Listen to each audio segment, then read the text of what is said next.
Hello, everyone. Welcome back to our main stage, plenary tent space. I'm just going to kick off with a couple more housekeeping things that I totally forgot to say before, just as the last few people are moving through the smoke. And then we will start our first plenary. So the housekeeping things are, there's been a little update to how we're going to interface with media. There's a lot of media here today, so it's actually, I'm so sorry, but it'll be on each of us to work out if we don't want to be in media shots. Then the best bet today is to de-identify, because it's going to be a little bit hard to keep track of where the media is and to ask people's permission before the shots are taken. So apologies for that. And tomorrow we'll try to be able to have a different system where we're asking for, now the media is going to take a shot, would you like to be involved or not? So if you don't want to be in any media, please pop a mask on. We've got masks at the welcome desk, or a keffiyeh, or anything that you would like to do to de-identify. And if you want to talk about any of this, or you've got particular concerns around it, we've got our media liaison, Gemma, who's over at the side there. So feel free to talk to Gemma about that, and we'll try and work with you to make sure everyone feels comfy. I forgot to say also that where the toilets are and those kinds of housekeeping-y things. We have two toilets on site, and they are, let me tell you, it's a cliffhanger. Okay, accessible all gender toilets are available both in this main building where you see the coffee and tea station just over here, the DKA building, and at the Treat Me Good cafe. So please also, just keep things clean and keep things clean. Look after the space. We've got water points just inside also this main building, and outside the building there's also a tap. There's water jerrys around with water, and at the cafe there's also water, and there's also just drinking water. You can drink the water at this site straight from the tap. One thing that's been raised is traffic, and we have a lot of interest from the cops about this gathering, unsurprisingly, because we are a force to be absolutely fucking reckoned with.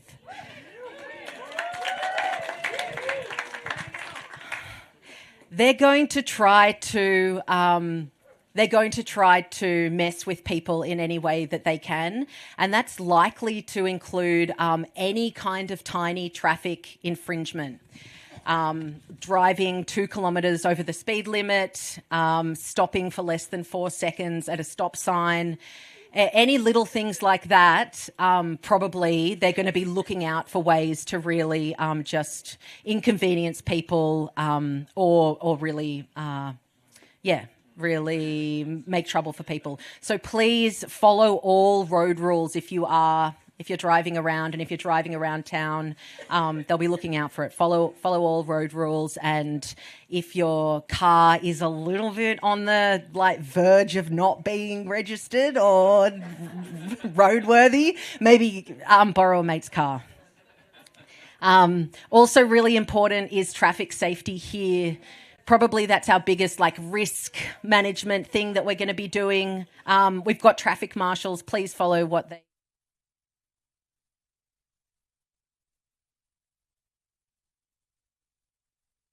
Okay, follow the traffic marshals and it should all be sweet. There are emergency muster points in the car parks, so if there is some kind of emergency, please head towards the welcome tent, and you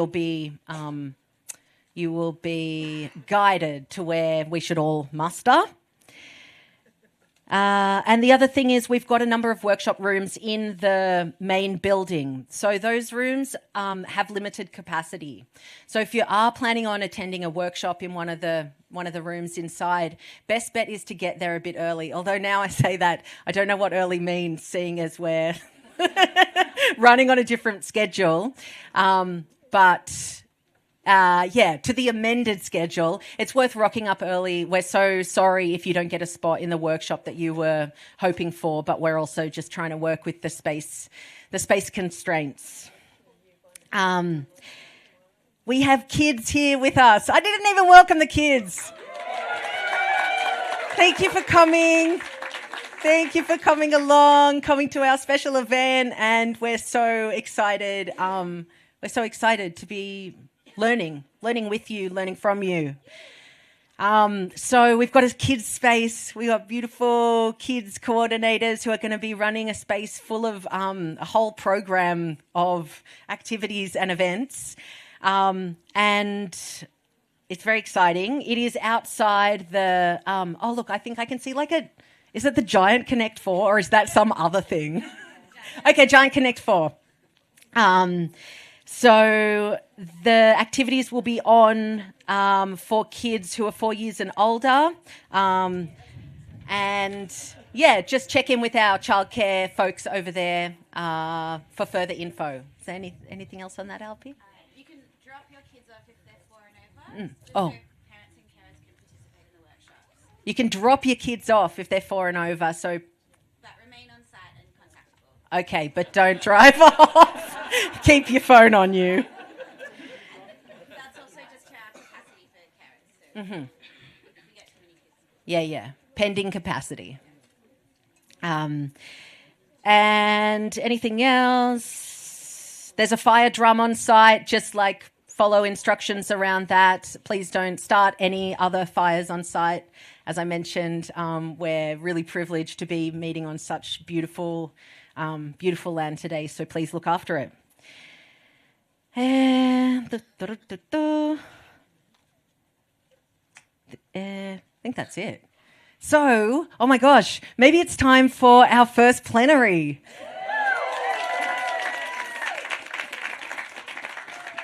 We have an absolutely incredible lineup for our first plenary of the day, and I could hand it over now to our facilitator for that session. My esteemed friend and colleague, Farah. Oh yeah, we switched to that mic. Hello, everyone. Take this one. Oh wait, no, that sounds like it's working again. Hello? Yeah. Okay. Just, hi, everyone. Does everyone have a mic?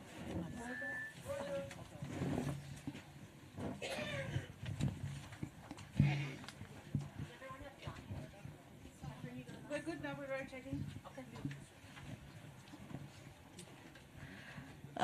Hello, everyone. Assalamu alaikum. Peace be upon you all. My name is Farah. I'm here as the facilitator of this amazing discussion that we are going to have today. I would like to begin with acknowledging the traditional owners of our Indo country, and would like to pay my respects to all the elders, past, present, and emerging. Thank you for letting us be here. Thank you for letting us converge on this land, and thank you for all the support that the Indo people have shown us and welcomed us. I would like to begin by a short introduction of all the panelists, and I will...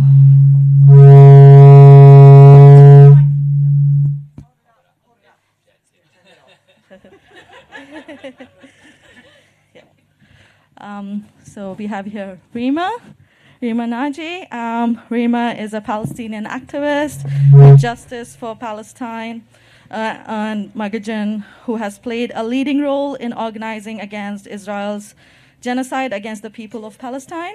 She's a member of the Australia-Palestine Advocacy Network board and a committed unionist and social justice campaigner. Please welcome Remah.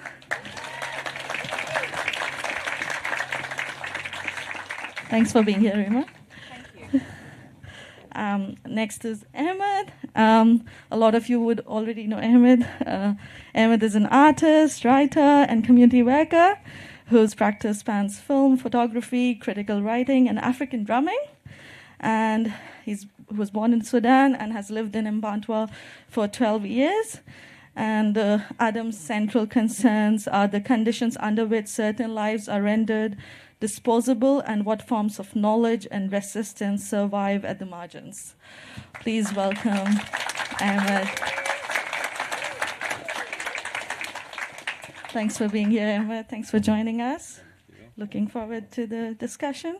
And last but never the least, Professor Kathryn Gilbey. As everyone knows, Kathryn is an Alwara Ali with close kinship and family ties across Central Australia. Kathryn is an experienced academic and researcher, specialist in First Nations knowledge, inclusive education, and critical race theories. So please welcome Kathryn. Thanks so much for being here, Kathryn. And I'll hand over the rest to Kathryn for now. Hello, everyone. I've got a busted up face. That's why I'm wearing the mask. It's not because I'm ashamed of what I'm going to say.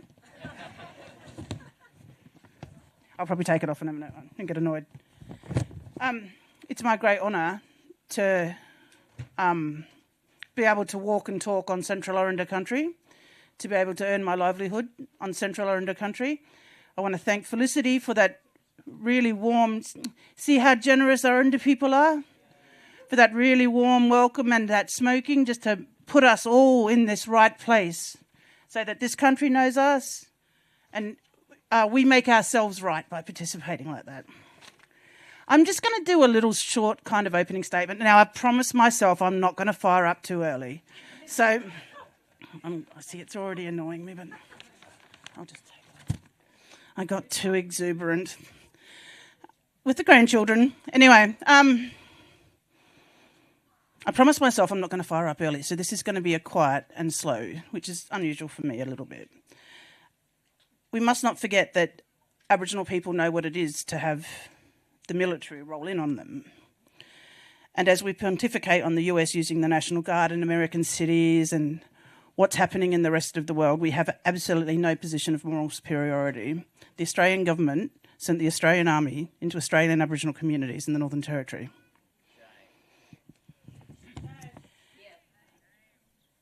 In the NTER, otherwise known as the intervention.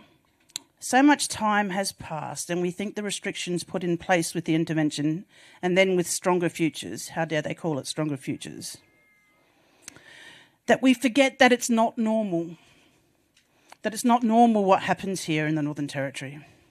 It doesn't happen in the rest of the country. That armed soldiers were sent into communities, that people's homelands and homes, they were sent in initially to do really invasive sexual health checks on children as young as 6. Thank God they saw that was stopped in court. So that didn't happen, but that was the intention, and that certainly is what they were saying was going to happen. And the fear that is associated with that. People fled, went out bush. There was a real feeling that that there was going to be a mass removal of children again. And that happened later. But I want to kind of frame it. Barb and I are going to do a session on the intervention later, so I'm not going to talk too much about it, but I want to talk about how this narrative was shaped. There were really quiet whispers. We were like, surely they can't do this. Surely this can't happen.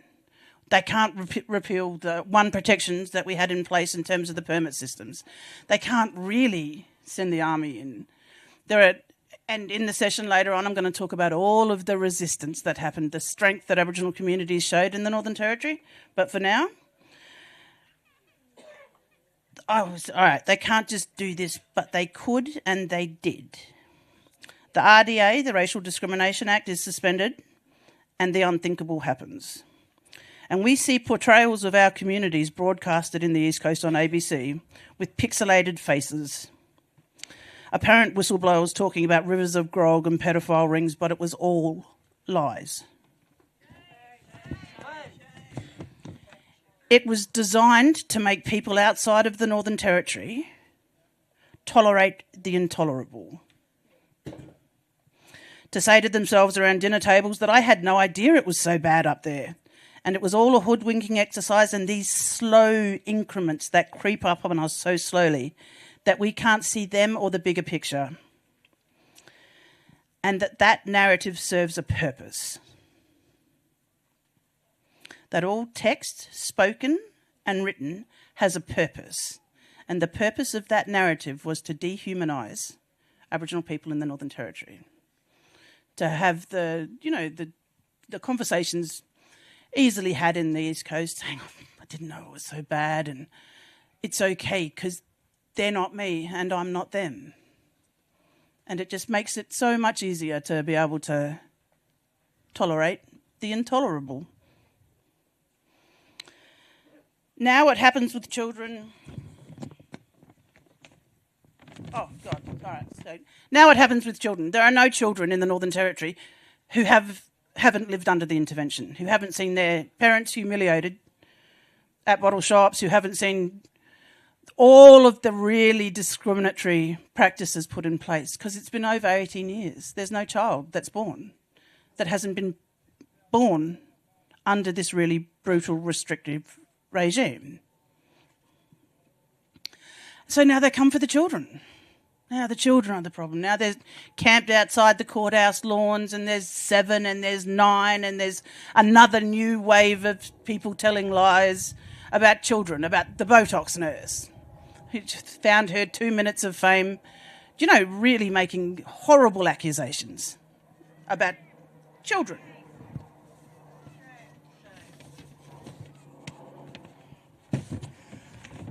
I fell asleep on my couch one day and I woke up and I had YouTube playing, and Yanis Varoufakis was talking on Mehdi Hassan. And I woke up just as this question was being asked of him. Why are so many of the outlet-owning tech lords like Musk, Bezos and Zuckerberg so invested in anti-Palestinian, pro-Israel speech?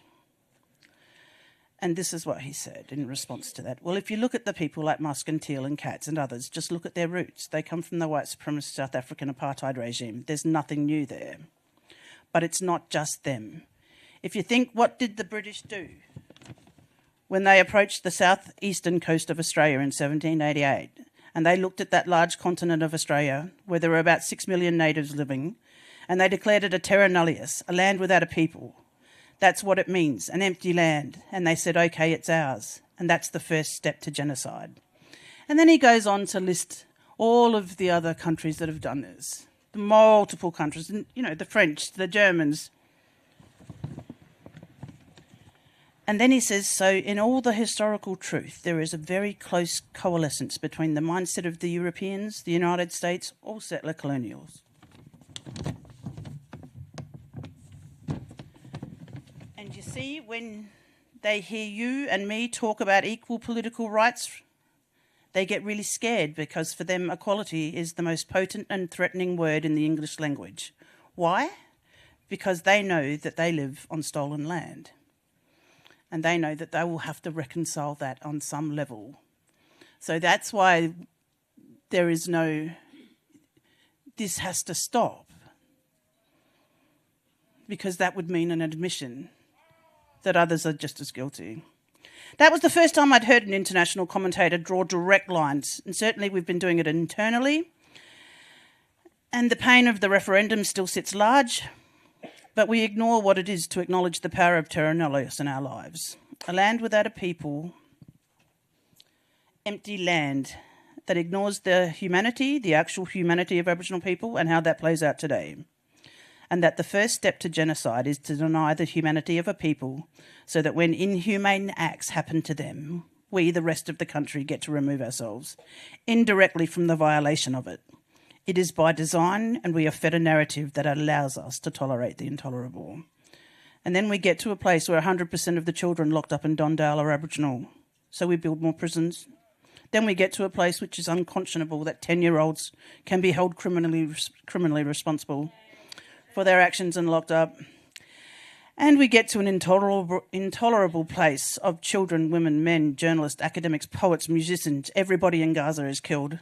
And I'm reminded of the book One Day Everyone Will Have Been Against This by Omar El-Akkad. I'm going to skip this paragraph and we'll come back in the questioning. I just wanted to say, to sort of end the opening statement and throw it open. It's like I'm not going to fire up early. I will later. So finally, nothing, including compassion, is absolutist. We can recognise the humanity, pain and suffering of one group of people without having to deny another's. And I can't get past what is happening to the Palestinian people and the people of Sudan, being removed from their lands, rounded up and put into centralised, concentrated spaces where complete control is exerted and there is no freedom of movement, no autonomy, no recognition of their rights and responsibilities as a people. And I think I know that story from this country. But the level of cruelty that's happening right now, and I can go back, but I just thought I'd just do that as a bit of an opening statement for this plenary. Welcome, everyone, to Alice Springs. Thank you all for coming. So this session is opening it up to, the rest of the 2 days and to the activities on Monday. So I'll hand back now. Do you guys want to? Thanks so much for the opening statement, Kathryn. I'll just add further and just ask Remah this. So we know that Australia and Israel both are settler colonies with similar foundational ideologies and histories of genocide. Kathryn talked about Australia being called Terra Nullius, and then Palestine was a land without people for a people without land. That's the first step to genocide. That's the first step to genocide. And so contemporarily, both entities are part of what Craig Mohiber refers to as UN's settler colonial bloc, the Western Europe and the other group, rooted in imperialism, colonialism, and white supremacy, and wielding disproportionate power in the UN. Do you see Australia's status as a settler colony informing its approach to voting on Israel-related resolutions in the UN and its foreign policy more generally? Yeah, thank you, and thanks for having me here. It's an incredible honor. Thanks for the acknowledgement of country and for the smoking ceremony. I would also like to reiterate that we are meeting on stolen land, and that this acknowledgement comes with a responsibility. We all know that colonisation isn't a point in history. It is continuous, ongoing, and we see it in the incarceration rates, we see it in the deaths in custody, we see it in domestic violence, and we see it over and over again. I think there are two parts of this question. The first one is the imperialism and colonisation, and the second one is the UN framing, because I don't want to let the UN off the hook and for them to pretend that they're the good guys and they're doing all that's necessary.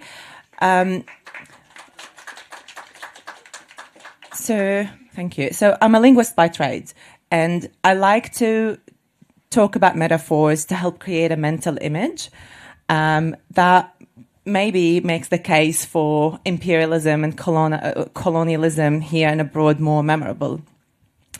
And I'll start with imperialism. Probably the longest historical entrenched image linked to imperialism is the octopus.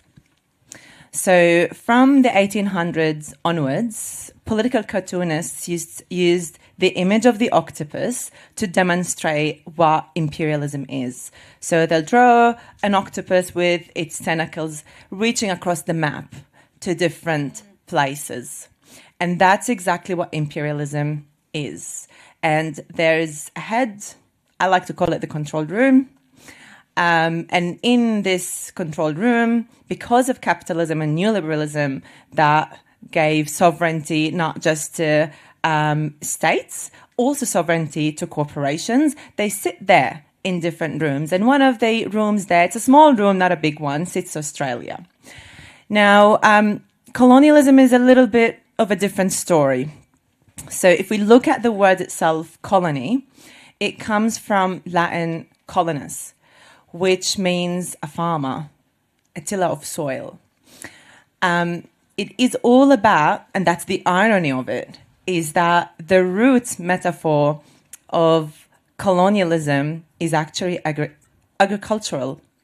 And it can only make sense if the colonizers imagine the land as empty and as uncultivated and needs to be made cultivated and productive. Now, in Arabic, there's a say, كذب الكذبة وكذبها, which means that you lie and then you start believing your lies. And that's exactly what the violent colonizers are doing. So they thought that colonialism is the most acceptable and civilized word to describe theft. Theft as a structure. So that octopus is only able to reach out and grab on through that structure, through theft, basically. Now, of course, in this day and age, if there is no analysis of that causation, it's hard for people to see how that structure works. But it's basically, that is the only way that the octopus sustains itself, through theft. Now, you asked me about Australia and its voting history in the UN. I think for me, it's not relevant how they vote in the UN, because the framework of the UN is problematic in the first place. And when we talk about Palestine, I'll just talk about Palestine here because I'm Palestinian and naturally critical of the role of the UN. So the UN, when it talks about Palestine, it comes from a framework that centers the establishment of a Jewish demographic majority in the land of Palestine and treats it as a political necessity rather than a colonial project with fatal consequences. That's a Zionist framing. And Zionism in and of itself is, of course, problematic, and it was recognized in 1975 in the UN, recognized Zionism as a form of racism and racial discrimination. And then Australia lobbied, along with other countries, but Australia led that effort to actually overturn it and ignore that fact, right?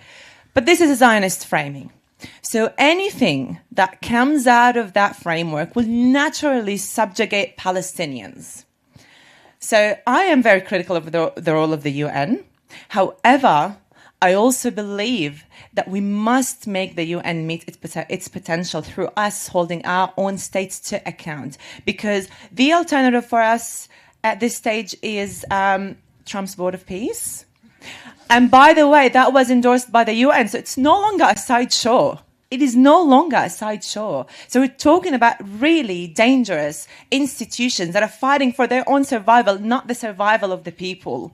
They're putting institutions ahead of people. And I always insist on the acknowledgement at the start, because it reminds people that we need to put people first, not institutions. I do not care about the survival of institutions. That means nothing for me. In fact, we need to target the head of that octopus. We need to hit the head of that octopus. I don't care about the tentacles. Those are the UN, by the way, one of these tentacles. Pine Gap, one of them. We need to target the head of that octopus. And I think that's enough for me as a starting point.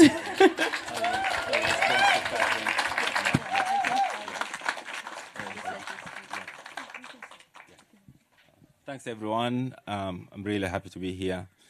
And thanks, Kathryn, for the insightful and amazing speech. And thanks, Felicity, for the smoking ceremony. Actually, a few years ago, Kathryn, while walking through in Bantua, I came across a piece of graffiti, spray paint on a corrugated metal fence. It read, "White man, you are surrounded." The more I thought about it, the more I realized that it's completely reversed the colonial imagination. it reminds us that settlers are surrounded by country. The fences, roads, and military installations came later. Country was always there and continues to exist beyond the settled state. That encounter has shaped the way I think about Pine Gap. Pine Gap is often described as military base or an intelligence facility. Both descriptions are accurate, but they are incomplete. Before Pine Gap is a military installation, it is a place around the country that changed the questions. Rather than asking what Pine Gap does strategically, we might first ask, what does it mean the one of the world's most significant intelligence facilities exists on Aboriginal country? The Aboriginal scholar Chelsea Watagu reminds us in her book, Another Day in the Colony, that colonialism is not simply an historical event, it's an ongoing condition that structures everyday life. As Remah said just now, so the colony is not over. Seen from this perspective, Pine Gap is not only a military installation, it's also part of the continuing life of the colony. It's settler colonial because it occupies and transforms around the country. It's imperial because it's participating in global military and intelligence.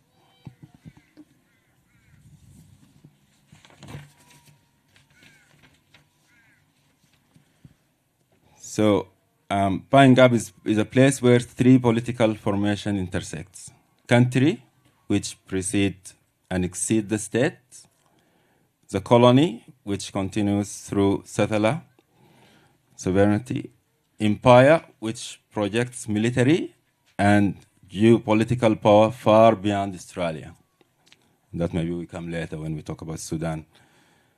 Pine Gap is therefore not simply evidence of one or the other. It's a place that reveals the entanglement of all of them.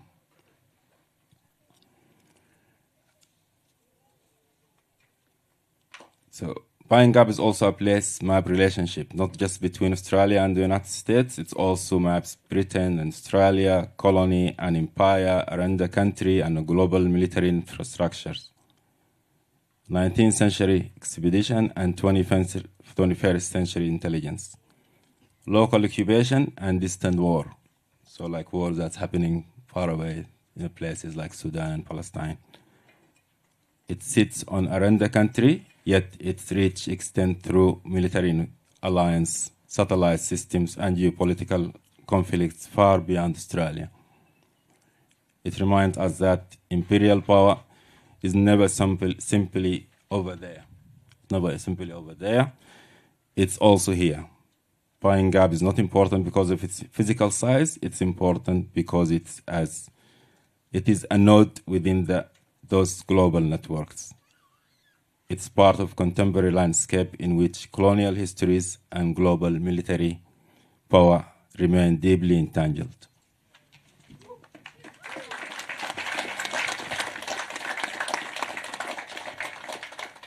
Thank you, Ahmed. That was very insightful.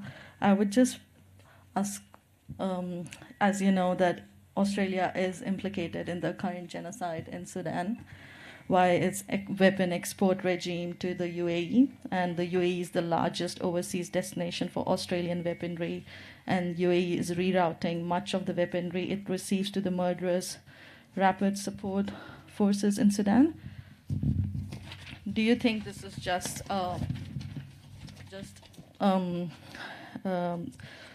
to sustain Australia's imperial interests because there's a lot of money there, or what do you think are the other geopolitical motivations at work? Yeah, so they are, as I said just now, say somewhere like Pine Gap is a node within a whole system of operations. So UAE is also another node within the region there.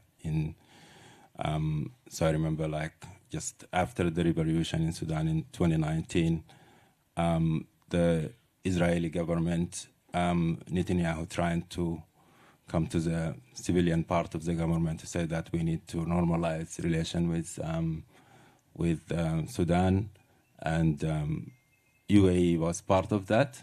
So UAE is definitely the like part of the ongoing genocide, as you said, but also there are many factors. As UAE is not just it's a very small country, so it's behind the UAE is definitely the US and Israel. So for the region, in Sudan is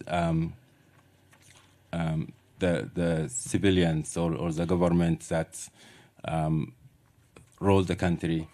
It has to be somehow part of that node. Otherwise, the war and the genocide and what's happening, what we see. Because Sudan, if you look at the map, like strategically, Sudan within the Red Sea, so that's and US and Israel mainly they want a base on there.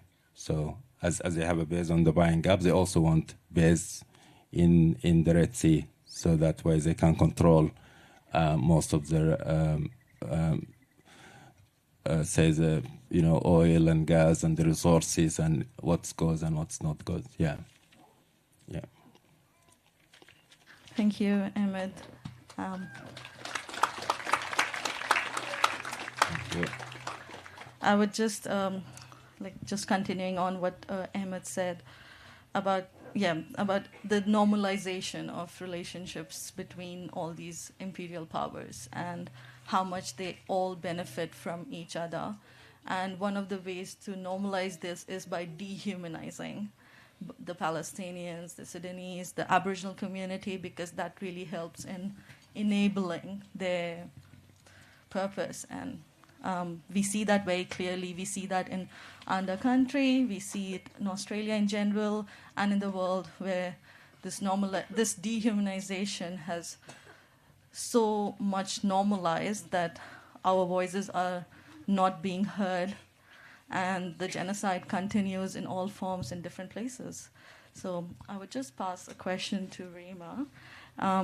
So you know how Tariq Bakoni said that the genocide in Palestine goes to the heart of Western empire, to the heart of West's ability to deal with its own colonial mindset and racism, with its ongoing addiction to empire and colonization. If we are standing at this juncture, moving into a fascist world and moving into a decolonial world, for me, that juncture runs through Palestine. Do Tariq's words resonate with you? Or do you feel like this is an unbearable burden for Palestine and for Palestinians to bear? Yeah, thank you. Do you know what's unbearable? To ask Palestinians to coexist with our own killers. And so, just to put things in context so that we understand the society that we are asked to coexist with, it's a society that believes that they had the right to commit genocide and they have the right to do it again. It's, genocide it's happening right now. And we're talking about a society that was not up in arms. A society that did not, criticize or condemn its government.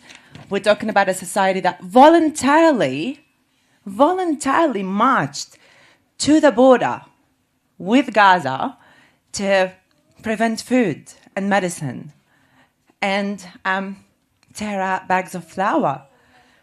I mean, we're talking about a society that mocked the grief of mothers and the dying babies, and turned that suffering into online trend where they would film videos of themselves mocking that grief.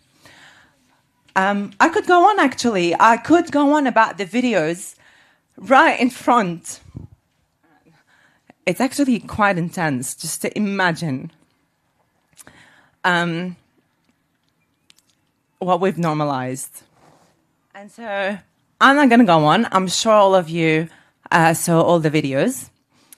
it's just offensive to even suggest that we Palestinians should coexist with this society. This is sickness. This is sickness. It is the worst sickness that could inflict any society. And so while I do know that, some liberal democracies, I like to call them left wing of fascism. Hello, Labour Party. When they think that if we just sacrifice Palestine, just to go back to that note, if we just sacrifice Palestine and we win on everything else, we'll be fine. Well, I think they're missing the point. And what they're missing here is that Palestine is at the front line. Palestine is not the lowest hanging fruit, by the way. It is not. Palestine is at the front line of this struggle. And what we're seeing right now, when we've got the US sanctioning its own institutions they helped build, the ICC, for example, for issuing arrest warrants against Netanyahu, when they sanctioned the ICC, this is what we're seeing here about the normalization of violations, normalization of war crimes and crimes against humanity. So Palestine is not the lowest hanging fruit. You sacrifice Palestine and that's it, we're all toast. And we're seeing that happening every single day. So I do believe in what Tariq Bocconi, said at that panel discussion. I believe in it 100%. And if we imagine those tentacles, Palestine is the one where the tentacle is gripping and squeezing the most. And for a very, very long time, that people thought that this is the build of that tentacle. But what the genocide did is that everyone looked there and went, oh shit, that's actually not that how it's built. That's the control room there. Won't let it go.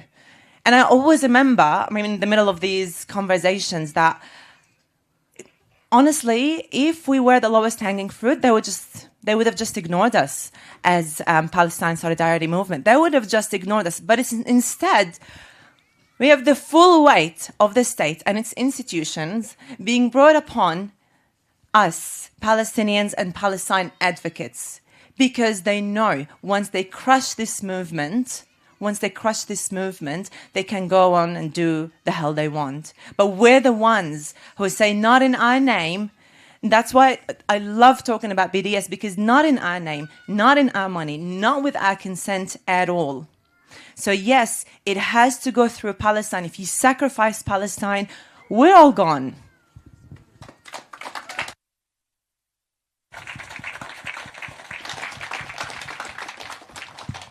Absolutely agree with Remah. Would any of you like to add? The part about dehumanization of Palestinians, and also Kathryn mentioned about indigenous, and so which is also happens to African people, since the slave trade in the 16th century. So the Cameroonian scholar Achille Mbembe say, becoming black of the world, which means like the experience that black people, through the slave trades, that experience in the 15th, 16th centuries, it becomes, the norm for. It becomes, the indigenous people as well came to experience it. Palestinians people came to experience it. Yeah. So just saying that, it's not.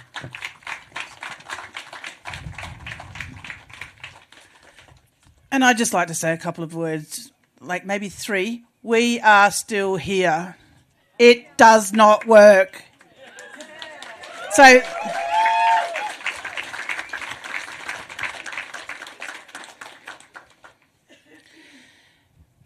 See how the stories are the same. 1, 2, 3, 4, cut and repeat, paste, cut and paste, repeat, cut and paste, repeat. They want access to the Red Sea, they'll go through your land. They want access to your land, they want access to our land. This is what it is. This is the tools that they have. And so it's unthinkable that Palestine can be the lowest hanging fruit and the sacrifice. Because it's unthinkable, because we're still here. still loud, still talking, and the veil is being lifted. And so, and we're in a very particular time now as well, because I'm sure you're absolutely right. If they could have just gone in and done it without any kind of pushback, they would have. But we know that. We know that. But they can't. They haven't worked that out yet, but they will. Because it's a no. There is no sacrificing of Palestine. There is no sacrificing or giving up, ceding sovereignty. There is no... Sovereignty is not a government-issued thing. It just isn't. Before, when I was talking, and I've talked a lot, when I was talking about this ignorance, and ignorance can be overcome through education, through truth-telling, through... Ignorance is solvable. But what is the biggest problem is this really possessive investment in it. So it's the possessive investment in keeping people really, really ignorant. That is the problem that underpins all of this. And so when we tell our truths in forums like this, we just chip away at that possessive investment. And I'll just say, Remah, again, you're still here. We're still here. Your people are still... Perhaps they've thrown everything they have, and still they can't overcome.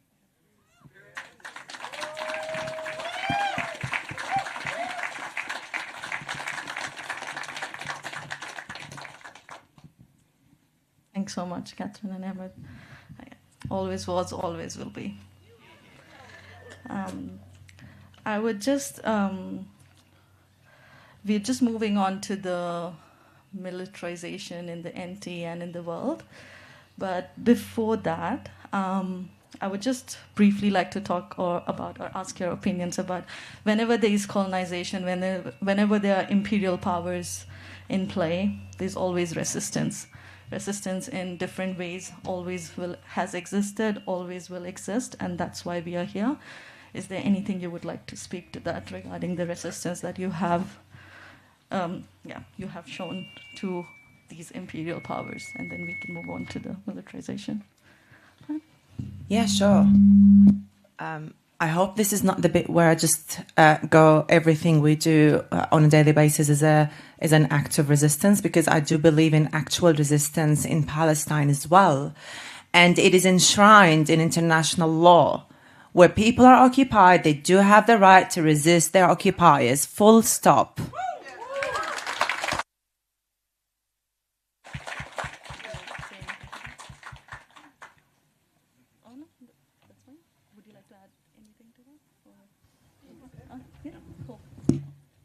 Thank you for that, Remah. And yeah, that's what I wanted to say. We have to resist. And us all being here is part of that resistance. So yeah, thanks everyone who's here, who's listening.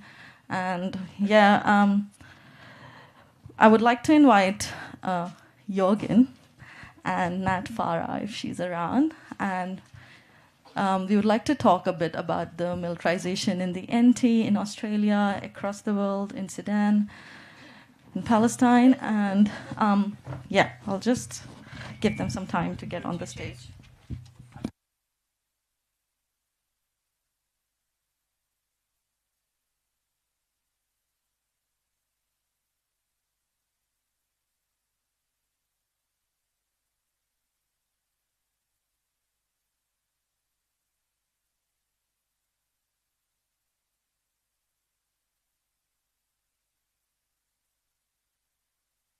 Yeah, thanks for joining, Jorgen and Nat.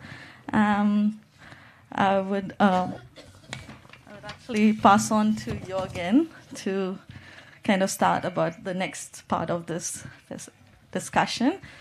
Would you like to start?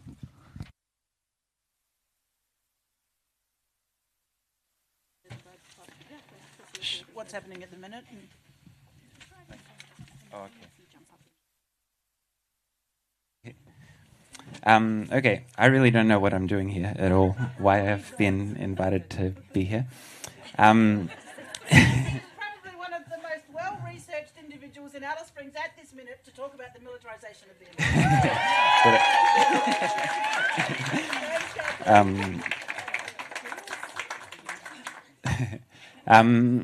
Yeah, well, I suppose I really love that image of the octopus and working with that image of the octopus, and as a metaphor for imperialism, and the control center and Pine Gap being one of the nodes in that, somewhere on the limb of the octopus, but quite central. Maybe, yeah, could be around the head.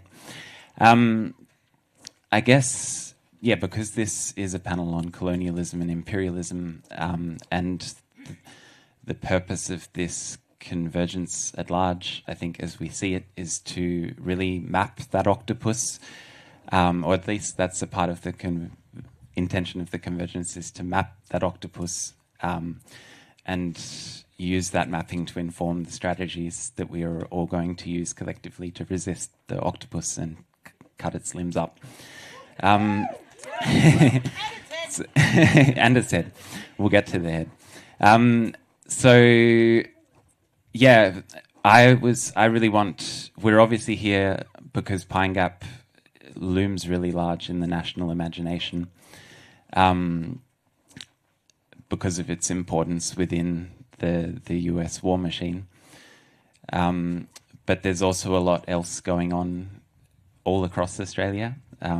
We've been talking about, like, the Turnbull government had an ambition back in 2018 to turn Australia into one of the top 10 weapons exporters in the world. The contemporary Albanese Labor government wants Australia to be the largest exporter of weapons to the US. Pine Gap is currently undergoing its largest ever expansion to hunt and target Chinese missile silos. And Northern Australia was the top overseas destination for US military construction spending last year. So we'd really like to bring together the organising that's been happening over the last 3 years across this continent. That's really been catalysed by the resistance to the genocide in Gaza, and the way that groups down south have mapped where the weapons facilities are in the neighbourhoods that are implicated in the genocide, where the factories are that produce the bomb bay doors that drop the bombs from the F-35 fighter jets. We'd really like to connect all of that mobilisation and all of that knowledge with knowledge of what's happening here and knowledge of what's happening across Northern Australia. And part of what's happening across Northern Australia that I think is perhaps not on the radar nationally as much as perhaps the weapons exports and AUKUS and Pine Gap, is the massive war rehearsals that happen every year across Northern Australia. There was one earlier this year. There's US Marines stationed. They call it a rotation because it sounds less like an occupation if you call it a rotation. They're stationed in Darwin. They practice at these fields. Last year there was a massive war rehearsal called Talisman Sabre. It's one of the largest war rehearsals anywhere in the world. It involved 35,000 troops. I think it was about 20,000 US troops and 10,000 Australian troops, and then another 5,000 from 19 other allied nations. And those war rehearsals are occurring across land where some of the most violent frontier massacres occurred. And it's obviously no coincidence that those massive war rehearsals are now occurring on the same land, where that's land that's notorious for frontier massacres. And one of those facilities that I think really crystallizes some of these links is called the Bradshaw Field. It's just outside of a Northern Territory community called Timber Creek, which is a majority Indigenous community, and it's kind of on the edge of the Kimberleys. It's really stunning country. The Bradshaw Field is a former pastoral station. It's named after a frontier pastoralist and land speculator and genocidaire called Joseph Bradshaw. He was implicated in the massacre of many indigenous many indigenous people in that area. He looted artifacts and sent them to the British Museum, where they remain to this day. And the Australian government acquired that pastoral station in 1996 and chose to keep the name, the Bradshaw Field, which is sort of telling. And the Bradshaw Field was recently upgraded with about $800 million of US investment. And part of those upgrades included what they're calling an urban combat operations center. So basically somewhere where they're rehearsing like urban counterinsurgency on this land where massacres of indigenous people occurred. So for me that really that crystallizes the link between colonialism in this place and then this place being used to project for imperial power projection abroad. And on Monday, on the day of action, there's going to be these big 3-week-long military exercises, war rehearsals, more aptly called, that will happen all across Northern Australia and including that Bradshaw Field. And I guess given there's something about those military exercises that I thought sort of resonates with a lot of what you've said, Kathryn. I guess because these military exercises, you can't hide them. They're big. There's jets flying in the sky. They're disruptive. What the military chooses to do instead is to sort of turn it into a spectacle. They'll be having an F-35 flyover. They're inviting Darwin residents to meet at Mindle Beach and to watch the F-35 jets that belong to the Australian military fly overhead, the same F-35 jets that have been used to destroy all of Gaza. They're opening up the RAF base in Darwin for a day to have people sort of come in and look around and meet people. There's this effort to socialize war. And then maybe because I really want Nat to speak, we want to hear from Nat. The last thing I'll say on the war exercises before transitioning to what Nat's going to talk about is that the US military has also used these war rehearsals to bring in all this offensive military equipment that will be used in the event of future wars being launched from this place. They bring them in saying they're just going to use them during these war rehearsals, and then they sort of go quiet about where the weapons go afterwards. So there was a whole bunch of like weapons, mid-range missiles that could feasibly be used to target China from here that were brought here last year for those war rehearsals, and then they've remained here on the continent ever since, and they'll be used in the event of a war on China. And Nat is going to talk about this slide. Or maybe I'll invite... The same sleight of hand, the same gaslighting, the exact same, we can make this okay, we can normalise it. No, you go, Nat, that's the possessive investment in ignorance. That's what they do. They think we can't see.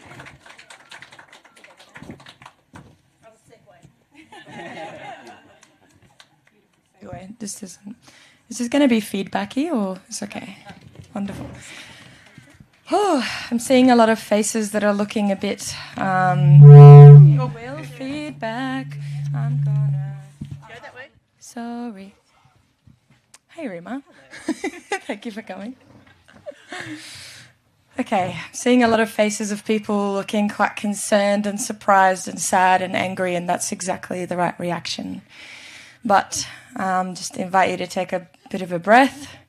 We're here and we are actually resisting and we are on the right path. So it's not too late to stop what is happening. Cool. Jorgen called me at 7 a.m. and was like, would you like to talk on the panel for a bit? And I just want to thank the theory nerds in Amman for putting together a bit of a brief. I'm not as well researched as Jorgen, so I'm just going to be reading about basically different kinds of militarization, outside of the NT. Maybe hands up if you've heard of a new weapons storage facility proposed in Melbourne. Cool. What a dumb idea to store weapons in Melbourne. Some might actually call it human shields, but we won't do that.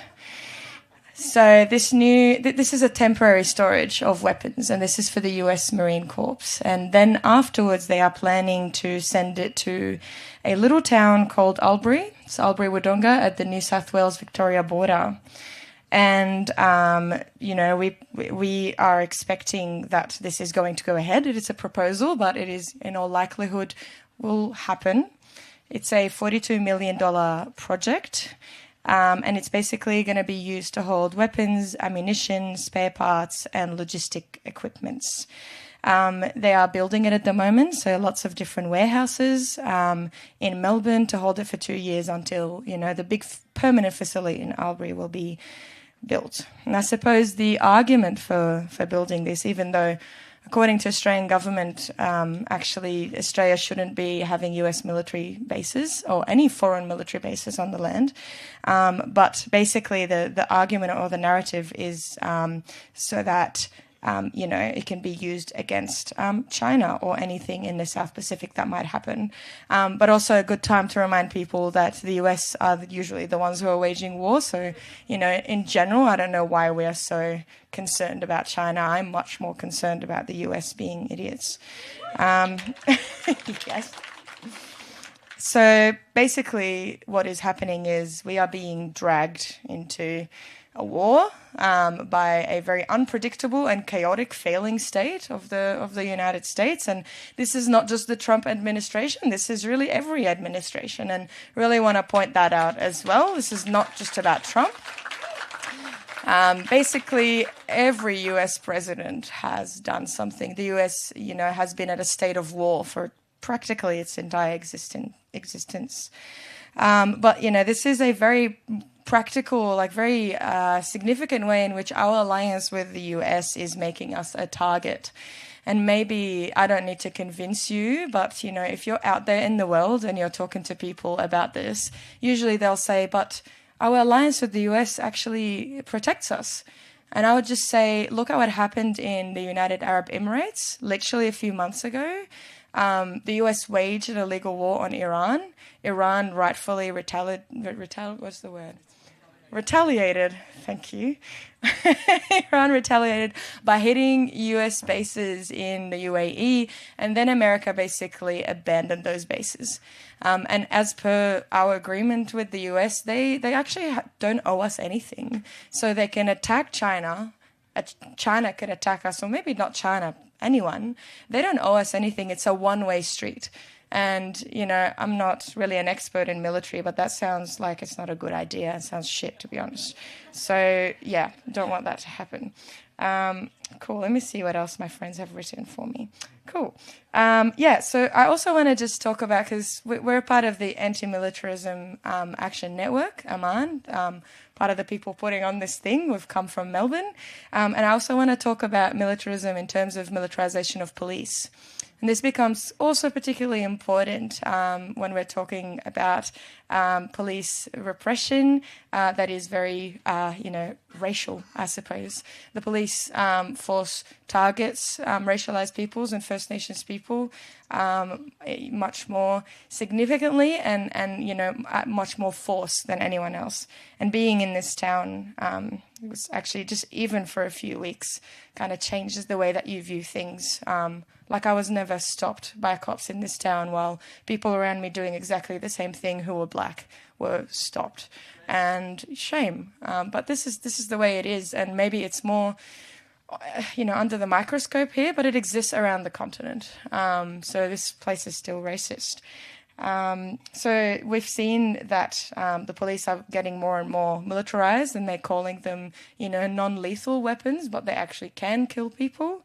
We're seeing that there's things like cop cities that are popping up as well around here, where basically cops can practice raiding people. And as someone who's been raided twice this year by Victoria Police, it is terrifying, and it almost broke me. And I have community, and I imagine that for people who don't have community, then that would actually be really terrifying. They just, smash the door at 7 a.m. and walk in or barge in and just shout in the hallways and basically just go through your drawers and all of the things and all of your life and take all of your tech. And after the last raid, there was, our household had no phones, which was so interesting. Imagine everything on your phone, banking and, two-factor authentication. Maybe I'm going on a bit of a rant. But basically, the police are getting more and more and more powers to use against us. That sucks. But also, it's an indication that what we're doing is working. So I want to finish on a positive note, I suppose. And hope is not necessary for resistance. We can resist without hope, but it sure makes it easier to do that. But our best indication that what we're doing is strategic is when there is a strong opposition to what we're doing. So thank you for having me. I hope I answered or talked about what you wanted me to talk about. And I'll leave it with you guys. Thank you. Thank you.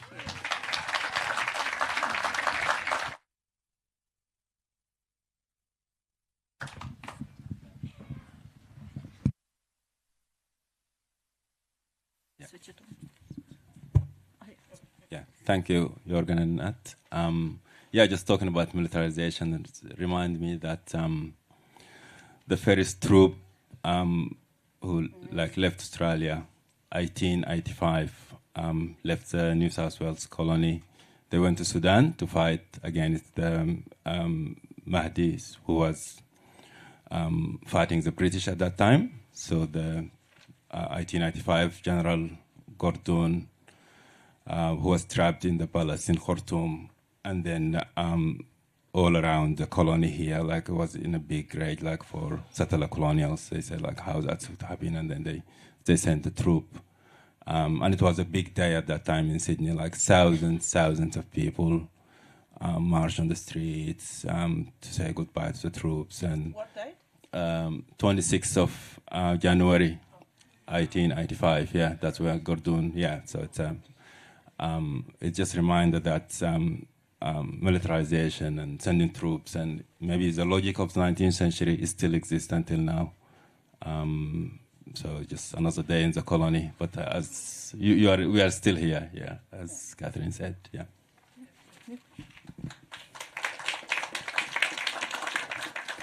And just to kind of tie it back to what we were talking about at the first part. So Albury, Wodonga, Victoria, Gaza, Khartoum, Pine Gap. These are not empty spaces. This is not a terra nullius grab. This is Aboriginal land, all of it. And we need to just, when I say the impacts of terra nullius, it's played out in these decisions to set up these spaces that, they're perceived as empty spaces. And I just wanted to say they're not empty spaces. They're populated spaces.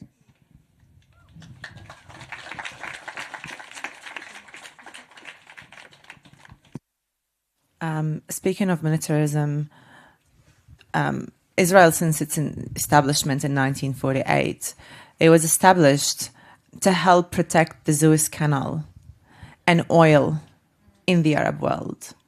And these conversations started during the construction of the Suez Canal in the mid-1800s. And in 1917, during the Balfour Declaration, was basically the actual work to ensure that there is an imperial station sitting in the middle of the Arab world to ensure that these interests are being protected.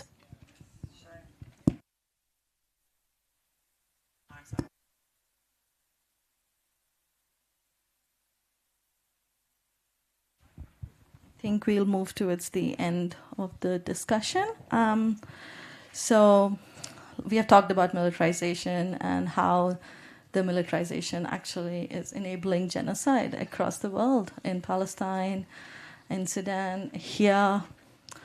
So I would like to ask each of you, like we have talked about how it impacts our lives and what we are doing to fight this.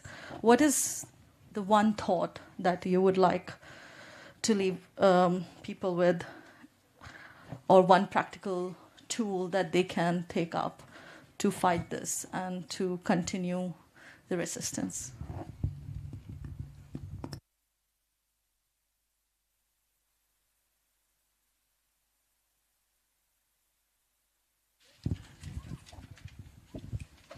Thank you. I think the most important thing is to remember who we are. It feels like there is we've been indoctrinated from the womb and beyond to believe that we don't have the power, and that these ones who sit at the top, the head of the octopus, they have the power. But let's remember who we are. You know, like we're a group of, like everyone, teachers teach, doctors heal, lawyers advocate, activists hold the line. We have like an entire ecosystem of people doing different things. And it's really important to not let that get to us. Now, I've got a workshop afterwards that basically talks about this. But let's remember that each one of us has a role, and let's not throw people who do different things under the bus because we simply don't like what they're doing, but we don't live in their circumstances. And I mean that specifically about, you know, like talks and conversations around resistance, because if anyone wants to misquote anyone talking about resistance, in that same line, they should include the wording from international law. Because in our defense, we believe in international law, and we believe in each one of us. And that trust that we somehow don't have. I'm a daughter of the movement. I don't know any life outside the movement. I was born in Jordan. I've always been involved in some sort of movement, and I've seen movements falling apart because trust does not exist and because personalities clash and all of these things. We need to tolerate each other and learn how to do things together, even though we might not like it. And so even though I don't know if they come after me, I don't know if you'll burn things down for me, or maybe I'll just be another martyr. I choose to do these things regardless, because I believe in our people. I believe that we are an incredible force that cannot be defeated.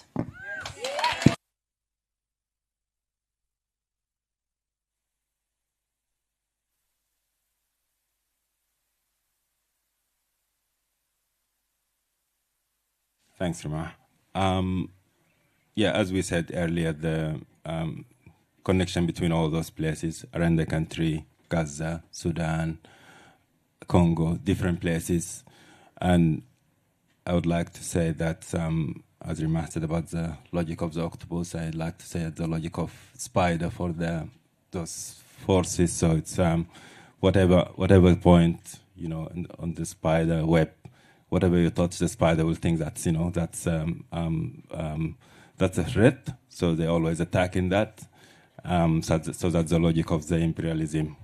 And I think the resistance movement has to think the same as well. We have to think that, you know, distant places are not just far away places, and it doesn't matter. But we have to also think about those distant places as immediate and as it's here as well. So that's maybe the message I would leave with everyone. Thanks.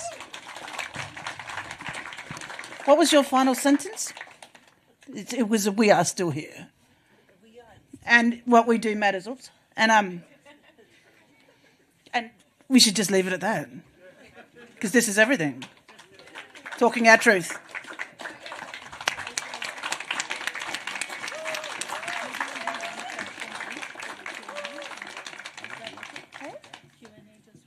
Oh, yeah, sure. Okay, we are in the last 5 minutes of our plenary session. We are keen to take some questions, maybe one each. And before I pass the mic on, if you're from media and you're taking a statement, and please identify yourself, please identify the media outlet you're representing before you ask the question, just so that our experts know who they're talking to. Yeah, who would? And please tell who the question is to. Thank you.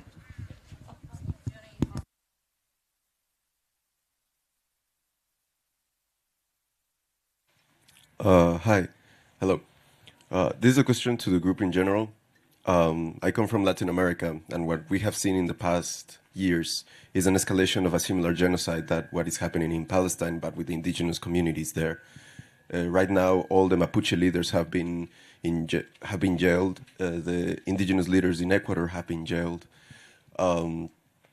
Similarly, just recently, the sacred valley of Cusco has been burned by Israeli tourists, similar to what happened in Patagonia. I'm just saying this mainly to raise awareness if anyone doesn't know about this right now. But clearly the answer is in indigenous resistance all across the world. Like the Zapatista movement in Mexico, they have been able to keep the cartels at bay and keep the state at bay, get some sovereignty and independence through their own ancestral territories. I think my question would be, how do we globalize that intifada? How do we globalize, connect every single indigenous movement, all the indigenous knowledge, in order to resist this, global genocide? Thanks.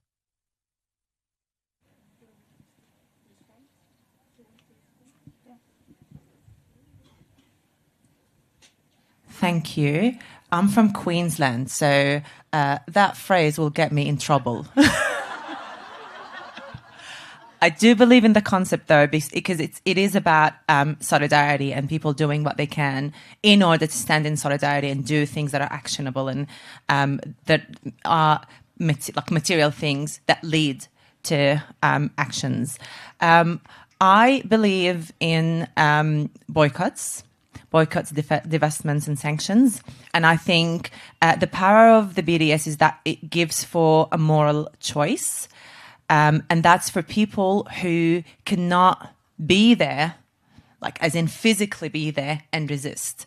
And I know that we talk a lot about militarism and we talk about different industries. We do not talk enough about boycotts. But when we do these things in a coordinated way, make no mistakes, make no mistake, that's one of the tentacles gone. And that's our coordinated efforts doing that together. And this is why Israel, by the way, after the BDS movement was announced, this is why they have policies to go after activists who talk about BDS.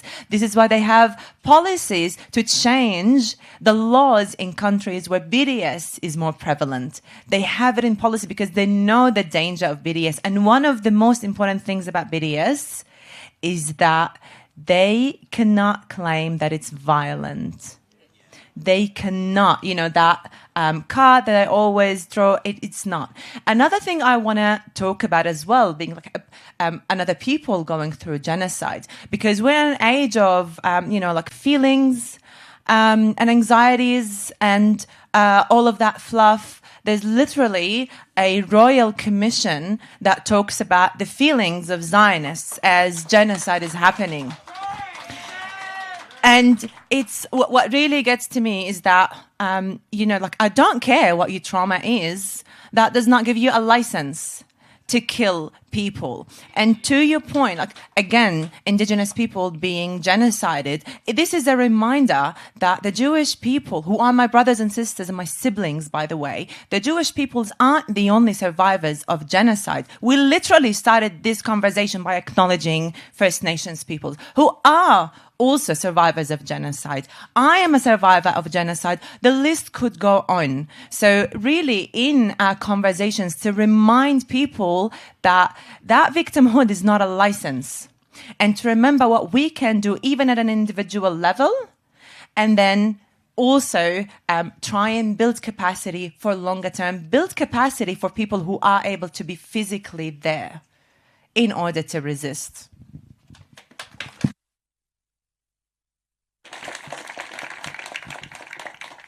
What's your name?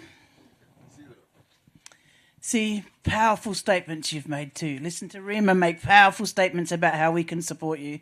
And in spaces like this, right here, right now, getting up and making those powerful statements, telling your truth in that moment is everything. This is how it happens.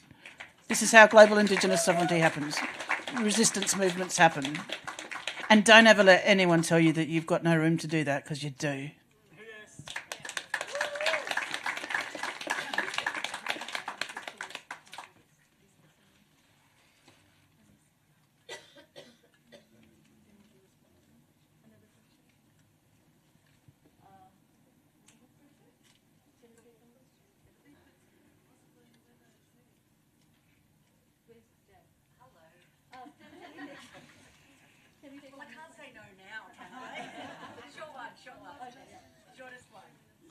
Yeah, okay. So just one more question. Anyone would like to ask?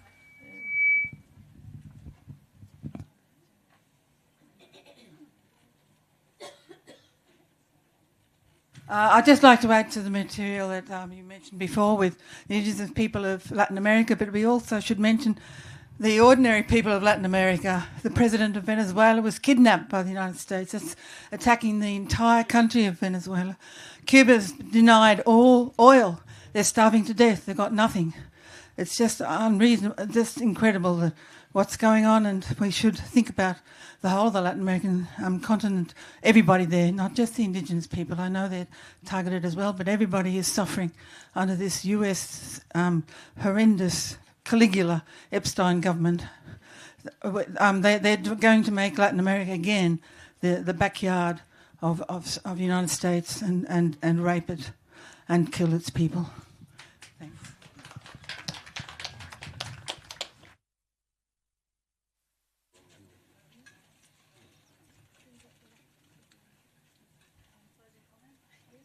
Is there a comment from anyone here? Otherwise, I'll just close. Yeah?